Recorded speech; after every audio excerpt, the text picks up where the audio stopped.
پہلے تو مجھے یہ بتائیے گا کہ کیا یہ ہمیشہ ان کا ایسے ہی رہے گا ساس اور بہو کا، یا کبھی ان کی صلح ہو سکتی ہے؟ دیکھیں ایسا نہیں ہے، یہ وہی میں بات عرض کروں گا کہ دین کی تعلیمات نہیں ہیں، اور شریعت نے جو حقوق ایک دوسرے پہ لازم کیے ہیں وہ حقوق کو جانتے ہی نہیں ہیں۔ یہ بیچارے کالج یونیورسٹیوں میں پڑھ کے سمجھتے ہیں ہم پڑھے لکھے ہو گئے ہیں، اور کوئی بڑی اونچی ڈگری لے تو کہ جی میں تو پی ایچ ڈی ہو گئی ہوں یا ہو گیا ہوں، تو اس قسم کی سوچ ان کی ہوتی ہے، اور جو زندگی گزارنے کے مینرز ہوتے ہیں وہ وہاں پر نہیں سکھائے جاتے۔ صحیح بات ہے، ظاہر سی بات ہے کہ آپ اگر پی ایچ ڈی ہو رہے ہیں تو آپ کس فن میں پی ایچ ڈی وہ ایک ہو اپنا رہے ایک ہیں؟ سبجیکٹ ہے۔ صحیح بات آپ میڈیکل میں ہو رہے ہیں، میڈیسن میں ہو رہے ہوں گے، آپ انجینئرنگ میں ہو رہے ہوں گے، آپ کسی اور فن کے اندر ہوں گے، لیکن زندگی گزارنے کے مینرز جو ہے وہ تو ہم کو قرآن اور حدیث دیتے ہیں، تو قرآن و حدیث تو تم نے پڑھا ہی نہیں ہے جو زندگی گزارنے کے مینرز ہیں، اور تم اس تکبر میں جی میں تو بہت پڑھا لکھا ہوں، بہت پڑھی لکھی ہوں، مجھے تو سب پتہ ہے، تمہیں کچھ نہیں پتہ، شیطان تمہیں گمراہ کر رہا ہے۔ تمہیں زندگی گزارنے کے مینرز سیکھنے چاہیے۔ اور یہ دیکھیں ملیشیا کی ایک بات مجھے بڑی پسند آئی ملیشیا والوں میں، اور بعض جگہوں پہ یہ بات ہے کہ لڑکے لڑکی کی شادی کرنے سے پہلے ان کو پورے میاں بیوی کے جو تعلقات ہیں ان کو پورا سمجھاتے ہیں، اچھا، اور ان کی پوری تعلیمات دیتے ہیں۔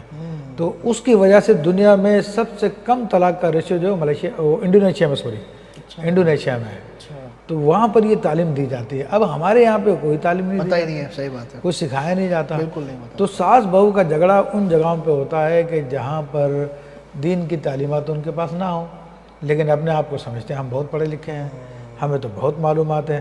تو اگر وہ دین کی تعلیمات لے لیں یا انسانیت کی تعلیمات لے لیں، کیونکہ انسانیت کی تعلیمات بھی نہیں ہے، کیونکہ دین کی تعلیمات ہی اصل میں انسانیت کی تعلیمات ہیں، اور اسلام تو وہ مذہب دین ہے کہ جس نے انسان تو انسان جانوروں کے حقوق بھی بیان کیے ہیں۔ بے شک، کوئی شک نہیں ہے۔ تو یہ حقوق نہیں سیکھتے تب یہ جھگڑے ہوتے ہیں، ورنہ جہاں پر دینی تعلیمات ہوتی ہیں تو ساس اپنی بہوؤں کو اپنی بیٹیوں کی طرح ٹریٹ کرتی ہیں، اور ان سے اسی طرح مشورہ کرتی ہیں جس طرح اپنی بیٹیوں سے مشورہ کرتی ہیں، ان کو اس طرح ڈیل کرتی ہیں جس طرح کہ اپنی بیٹیوں کو ڈیل کرتی ہیں۔ تو اب یہ معاملات ہوتے ہیں اصل میں۔ جیسے اگر اپنا بیٹا اپنی بہو کی بات مانے تو وہ بیوی کا غلام ہے، اور اگر اپنا داماد اپنی بیٹی کی بات مانے تو وہ بہت وفادار ہے۔ بہت وفادار ہے۔ تو اب اس سچویشن میں مرد کیا کرے بیچارہ؟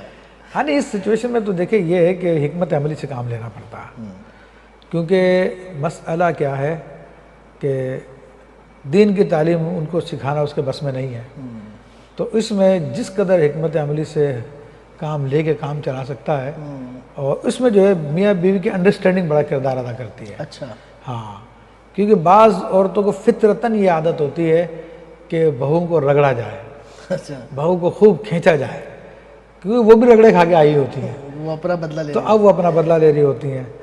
تو اس حوالے سے مرد میاں بیوی کی آپس میں اگر انڈرسٹینڈنگ ہے تو دکھانے کے لیے مرد اپنی ماں کی نفسیات کو مطمئن کرنے کے لیے اپنی بیوی سے زیادہ ان کے سامنے زیادہ اچھا رویہ نہ اختیار کرے، اور ان کو سمجھا دے کہ بھائی میں تھوڑا روکھا سوکھا رہوں گا ان لوگوں کے سامنے، مجبوری ہے معاملے کو چلانا ہے، تو اس سے جو ہے پھر ان کو بڑی تسکین ہو جاتی ہے کہ ہاں نہیں، ہمارے ہاتھ میں ہمارا بیٹا، ابھی یہ بیوی کے ہاتھ میں غلام نہیں بنائے ہے۔ تو ہاں، پھر آپ کا کمرہ ہے، آپ تنہائی ہو تو آپ پوری محبت کا سلوک کرو، اس کو پہلے انڈرسٹینڈنگ کرا دیں ایک دوسرے سے، ان کو کہہ بھی دیں کہ بازو کا دیکھو میں ان کی نفسیات کو مد نظر رکھتے ہوئے تو میں تھوڑا سخت سست کہہ دوں گا میں، تو تم سمجھ جانا، کوئی بات نہیں ہے اس میں۔ یعنی کہ اس کو حکمت عملی سے چلنا پڑے گا۔ جی جی جی۔ لیکن ماں کو پھر بھی وہ، کیونکہ بعض دیکھا ہے کہ عورت کے کہنے پہ ماں سے بدتمیزی ہو جاتی ہے۔ دیکھیں یہ بہت بڑی غلطی ہے، شریعت نے جو ہے نا اس میں بھی یعنی حقوق کو بیان کر دیا ہے سبحان اللہ، کہ اللہ کے حبیب صلی اللہ تعالیٰ علیہ وسلم نے ارشاد فرمایا مرد پر سب سے بڑا حق اس کی ماں کا ہے، کیا بات ہے، سبحان اور عورت پہ بیوی پہ سب سے بڑا حق اس کے میاں کا ہے۔ تو اس چیز کو سمجھنا چاہیے، ان کو ریاض کرنا چاہیے۔ کیا بات اچھا، جب تک عورت بیوی ہوتی ہے تو اس وقت تو کہہ رہی ہوتی ہے کہ یہ بس اپنی ماں کی مانتا، اپنی ماں کی مانتا ہے، اور جب پھر اس کو بچے پیدا ہو جاتے ہیں، جب اس کا بیٹا جوان ہوتا ہے، شادی شدہ ہو جاتا ہے، تو پھر اپنے بیٹے پہ ناراض ہو رہی ہوتی ہے کہ بیوی کی مانتا ہے۔ ہاں بیوی کے مانتا، ماں کے نہیں مان رہا۔ جب اس کا شوہر ماں کی مان رہا تھا اس کو تکلیف ہو رہی تھی۔ صحیح بات ہے۔ تو یہ ریئلائز نہیں کر رہے زندگی کے حقائق کو۔